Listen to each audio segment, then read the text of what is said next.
Chapitre 5. Créer des besoins sans les satisfaire. Quelqu'un de parfaitement satisfait est impossible à séduire. Faites naître chez vos victimes tension et frustration. Attisez leur mécontentement.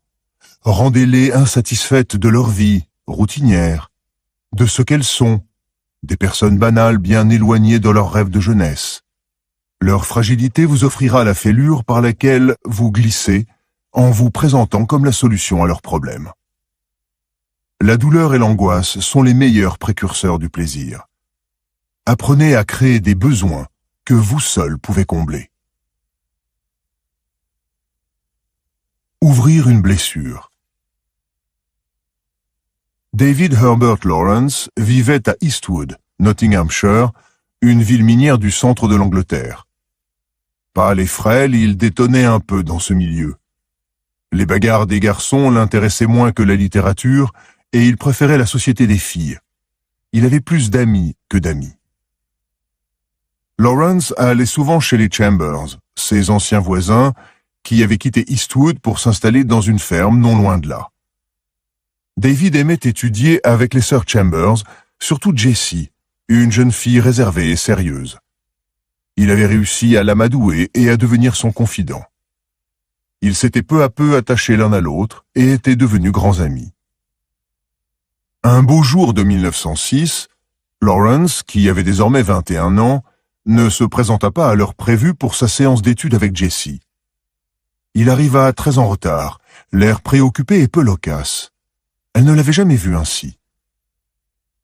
C'était au tour de Jessie de l'amener à se confier à elle. Il finit par avouer, à son avis, ils étaient devenus trop proches. Quel futur envisageait sa camarade? Qui allait-elle épouser? Pas lui, en tout cas. Il n'y avait guère entre eux que de l'amitié. Il n'avait pas le droit de l'empêcher de voir d'autres garçons. Bien sûr, ils demeureraient amis et n'en poursuivraient pas moins leur conversation, mais moins souvent. Quand il eut fini, il partit, la laissant avec une étrange impression de vide. Elle n'avait jamais sérieusement réfléchi à l'amour, ni au mariage. Brusquement, elle était assaillie de doutes. Quel serait son avenir? Pourquoi n'y songeait-elle pas? Elle se sentait perturbée et angoissée, sans comprendre pourquoi. Lawrence continua de venir la voir, mais tout avait changé. Il la critiquait sans cesse. Elle était trop éthérée. Quel genre d'épouse ferait-elle? Un homme attend d'une femme autre chose que de doctes paroles. On aurait dit une nonne. Ils se rencontrèrent moins souvent. Lorsque Lawrence accepta un poste d'enseignant dans une école de la banlieue londonienne, elle se sentit presque soulagée d'en être débarrassée. Mais quand il vint lui faire ses adieux, laissant entendre qu'il ne se reverrait peut-être jamais, elle éclata en sanglots. Il se mit à lui écrire chaque semaine. Il lui faisait part de ses rencontres féminines. Peut-être allait-il se trouver une fiancée. Finalement, à la demande du jeune homme, elle lui rendit visite à Londres. Tout sembla d'abord redevenu entre eux comme au bon vieux temps. Et voilà que Lawrence recommença à la harceler à propos de son avenir, rouvrant la vieille blessure. Puis, à Noël, Lawrence revint à Eastwood et alla voir Jessie. Il était rayonnant. Il avait décidé de l'épouser, lui annonça-t-il. Il l'avait toujours aimée. Mais ce projet devait pour le moment rester secret. Sa carrière d'écrivain en était à ses balbutiements. Son premier roman allait être publié. Il avait d'abord besoin de gagner sa vie. Prise au dépourvu par cette annonce soudaine et submergée de joie, Jessie accepta tout. Ils devinrent amants. Hélas, le cauchemar recommença. Critiques, ruptures, annonce de ses fiançailles avec une autre. Tout cela ne la rendait que plus asservie à son pouvoir. Jessie ne rompit définitivement avec Lawrence qu'en 1912, blessée par le portrait qu'il avait fait d'elle dans son roman autobiographique « Amants et fils ». Mais elle ne s'en remit jamais. En 1913, une jeune lectrice anglaise de Lawrence, Ivy Lowe, engagea avec le romancier une correspondance vibrante d'admiration. Lawrence était à présent marié avec une Allemande, Frida, né Baron von Richthofen. À la surprise d'Ivy Lowe, Lawrence l'invita cependant à venir les voir, sa femme et lui, en Italie. Ivy se doutait qu'il était une sorte de Don Juan, mais elle brûlait de le rencontrer. Elle accepta l'invitation. Lawrence était tout différent de ce qu'elle avait imaginé. Il avait une voix aiguë, des yeux perçants et quelque chose de vaguement féminin. Ils ne tardèrent pas à faire des promenades ensemble, et Lawrence ne fut pas avare de confidences. Ivy Lowe sentit qu'ils devenaient amis, à sa grande joie d'ailleurs. Puis, juste avant son départ, il se lança de but en blanc dans une cascade de critiques blessantes. Elle était trop prévisible, sans spontanéité aucune, un vrai robot. Ulcérée par cette attaque inattendue, elle lui donna raison. D'ailleurs, qu'est-ce qu'il lui avait trouvé, insignifiante comme elle était? Le vide au cœur, Ivy Lowe quitta l'Italie. Lawrence continua à lui écrire comme si de rien n'était. Elle ne tarda pas à réaliser qu'elle était désespérément amoureuse de lui, malgré tout ce qu'il lui avait dit. À moins que ce ne fût justement à cause de cela. En 1914, l'écrivain John Middleton Murry reçut une lettre de son vieil ami Lawrence, où celui-ci l'accusait d'être sans passion et de négliger sa femme, la romancière Catherine Mansfield. Middleton Murry écrivit plus tard « Je n'avais jamais éprouvé vis-à-vis d'un homme ce que cette lettre a déclenché chez moi à son égard. C'était quelque chose de nouveau, d'unique, et cela ne devait d'ailleurs jamais se reproduire. »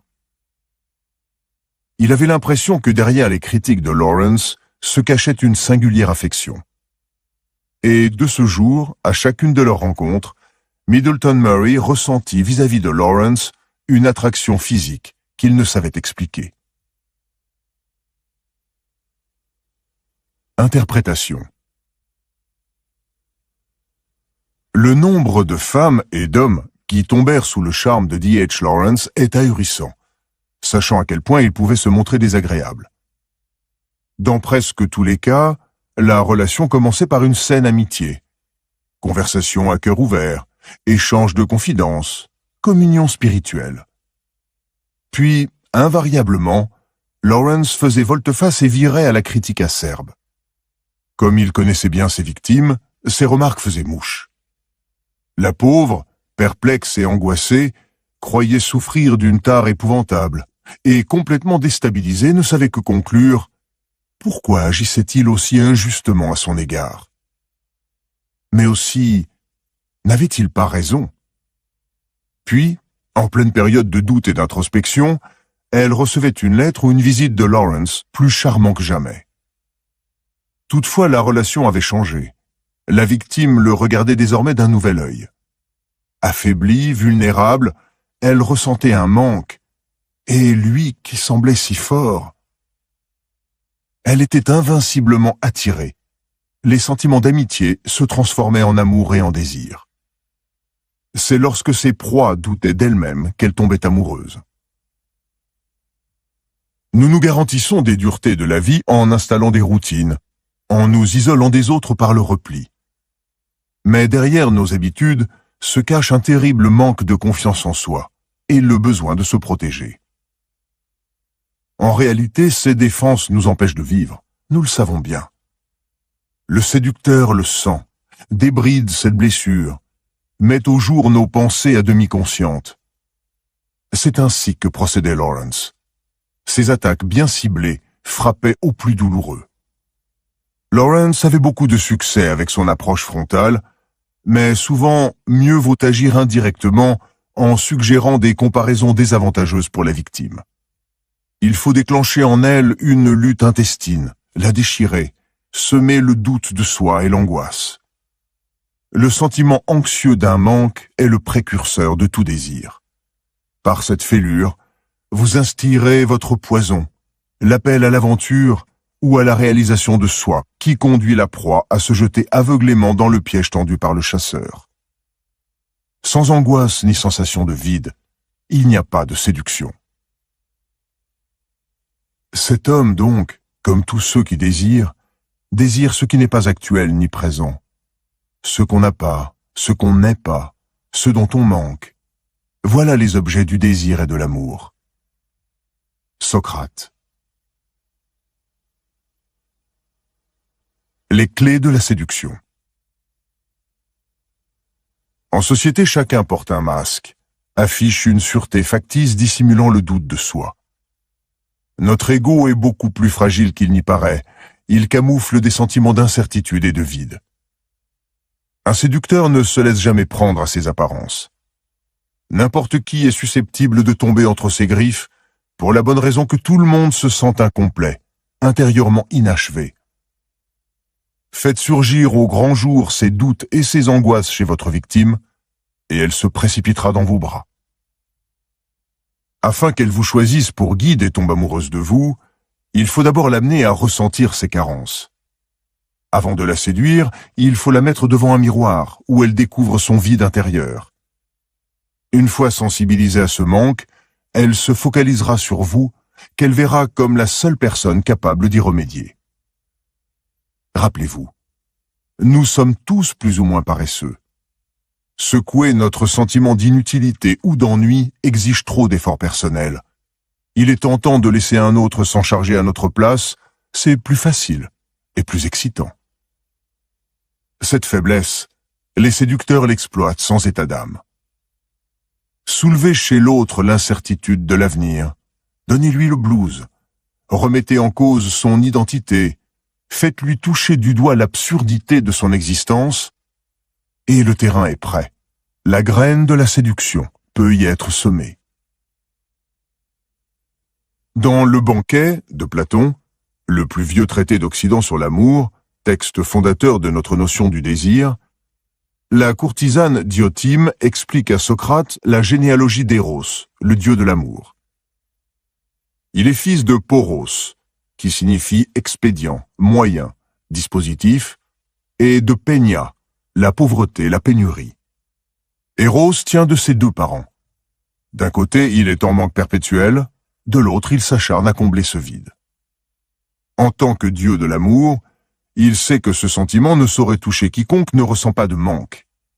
Et c'est ce que fait sa flèche. En perforant la chair de sa victime, elle lui fait ressentir une carence, une douleur, une faim. Voilà votre tâche fondamentale de séducteur. Tel Eros, vous devez ouvrir chez votre victime une blessure. Visez son talon d'Achille, la confiance en soi. Elle est engluée dans sa routine?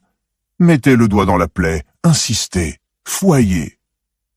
Ce que vous cherchez, c'est une fêlure que vous puissiez légèrement aggraver, une angoisse qui, pour être apaisée, ait besoin de quelqu'un, vous en l'occurrence. Pour tomber amoureuse, votre cible doit sentir cette blessure. Lawrence visait toujours au défaut de la cuirasse. Chez Jesse Chambers, sa froideur physique. Chez Ivy Lowe, son manque de spontanéité. Chez John Middleton Murray, son peu de galanterie. Cléopâtre mit César dans son lit le soir même de leur rencontre, mais la véritable séduction qui fit de lui son esclave commença plus tard. Elle lui rebattit les oreilles d'Alexandre le Grand, le héros dont elle était censée descendre. Nul ne pouvait se comparer à lui. Entendez, César ne faisait pas le poids. Elle avait percé à jour l'incertitude du général romain sous ses airs bravaches, réveillé en lui une inquiétude, une ardeur à prouver sa grandeur. César doutait de sa virilité. Le subjuguer fut dès lors pour elle un jeu d'enfant. Après l'assassinat de César, Cléopâtre se tourna vers Marc-Antoine, un des prétendants au pouvoir à Rome. Marc-Antoine aimait le plaisir et les spectacles, et ses goûts étaient frustes. Elle fit une apparition spectaculaire à bord de son navire d'apparat, l'invita à banqueter avec elle, et l'étourdit de vins capiteux et de mets raffinés. Le but était d'étaler la supériorité de la civilisation égyptienne sur la vie romaine, au moins en ce qui concernait les plaisirs. Par comparaison, les Romains étaient des rustres incultes. Sitôt que Marc-Antoine eut compris qu'il gâchait sa vie, entre des soldats mal dégrossis et sa brave matrone d'épouse, il vit en Cléopâtre tout ce que l'existence pouvait offrir de grisant. Elle l'avait conquis. Tel est l'attrait de l'exotisme. Dans votre rôle de séducteur, présentez-vous comme un outsider, une sorte d'étranger. Vous incarnez le changement, la différence, l'abandon des routines. La vie de votre victime à côté de la vôtre est bien terne. Ses amis sont moins intéressants qu'elle ne le croyait. Face à Lawrence, ses proies se sentaient minables. Si vous répugnez à cette approche brutale, concentrez-vous sur les amis de votre victime, son cadre de vie, son emploi du temps quotidien. La légende de Don Juan le présente souvent en train de séduire une jeune villageoise en lui faisant sentir ce que sa vie a de médiocre et provincial. Lui est somptueusement vêtu, ses manières sont d'une noblesse exquise. Original et exotique, il apparaît comme venu d'ailleurs. La jeune fille commence par prendre conscience de la banalité de sa propre existence, puis Don Juan lui apparaît immanquablement comme son sauveur. Rappelez-vous, les gens préfèrent imputer le manque d'intérêt de leur vie non à eux-mêmes, mais aux circonstances, à leur fréquentation modeste, à la petite bourgade où ils ont toujours vécu. Dès que vous leur faites flairer le parfum de l'exotisme, la séduction suit. Un autre angle d'attaque consiste à critiquer le passé de la victime. Avec l'âge, on renonce à ses idéaux de jeunesse, on transige, on devient moins spontané, moins vivant en quelque sorte. Et au fond de soi, on le sait. En tant que séducteur, sollicitez ses regrets. Mettez en évidence l'écart entre rêve passé et réalité présente. Vous apparaîtrez comme l'incarnation de l'idéal, une chance de retrouver à travers l'aventure sa jeunesse perdue en se laissant séduire. Vers la fin de sa vie, Élisabeth Ier d'Angleterre menait la vie austère et rigide d'une souveraine solitaire, mettant son point d'honneur à ne pas révéler la moindre faille à ses courtisans. Puis arriva à la cour Robert d'Evreux, deuxième comte d'Essex. Beaucoup plus jeune que la reine, ce fringant aristocrate lui reprochait souvent son aigreur. Celle-ci lui pardonnait, il était si pétulant et spontané. Mais ses flèches innocentes faisaient mouche. Essex ravivait en elle la jeunesse, son esprit, son charme féminin qui avait bel et bien disparu de sa vie. En sa présence, elle se sentait prime sautière comme une jeune fille. Il fut bientôt son favori, et elle tomba amoureuse de lui. Ceux qui ne sont plus jeunes cèdent immanquablement au charme de ceux qui le sont, à condition qu'il leur ait fait sentir ce qu'ils ont perdu avec l'âge. Alors la jeunesse de l'autre leur fait retrouver cette étincelle, l'esprit rebelle que le temps et la pression sociale se sont ingéniés à réprimer. Ce concept a une multitude d'applications.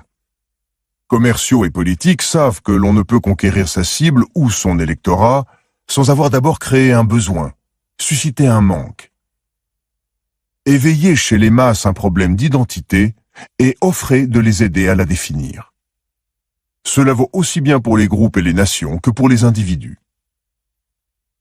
En 1960, la stratégie électorale de J.F. Kennedy consista notamment à faire naître chez le peuple américain un sentiment de frustration relatif aux années 1950, à lui faire sentir que le pays avait renié ses idéaux.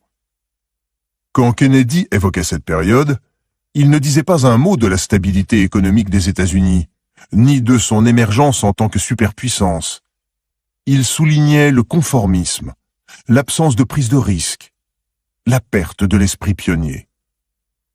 Voter Kennedy, c'était s'embarquer dans une aventure collective, redonner vie aux idéaux d'antan.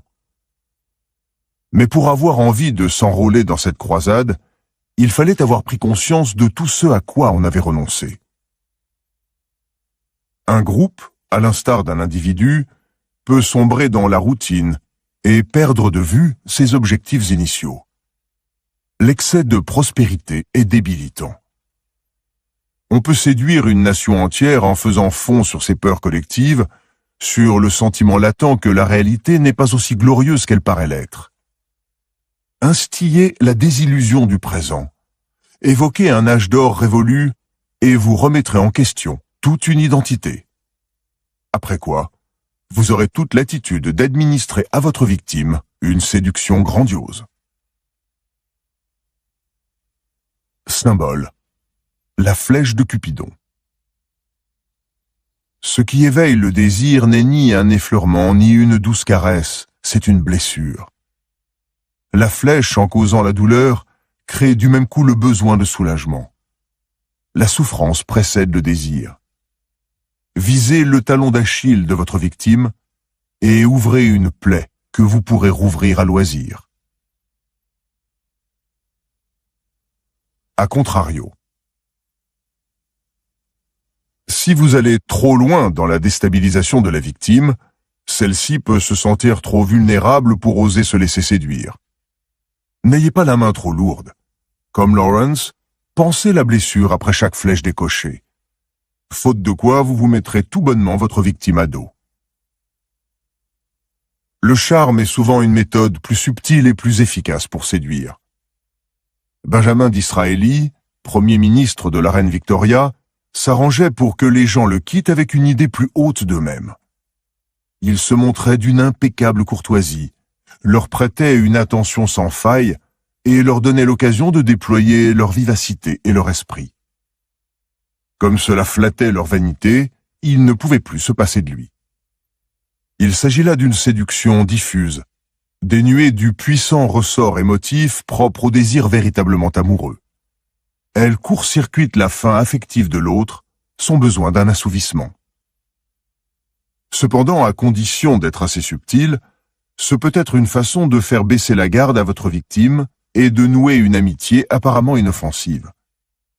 Et une fois l'autre sous votre charme, allez-y, ouvrez la blessure. Disraeli avait charmé la reine Victoria et s'était lié d'amitié avec elle. Pourtant, il ne lui ménageait pas les allusions à ses maladresses politiques. Tout dépend de votre victime. Les gens qui manquent terriblement de confiance en eux nécessitent une approche moins violente. Mais dès qu'ils se sentiront à l'aise avec vous, sortez vos flèches du carquois.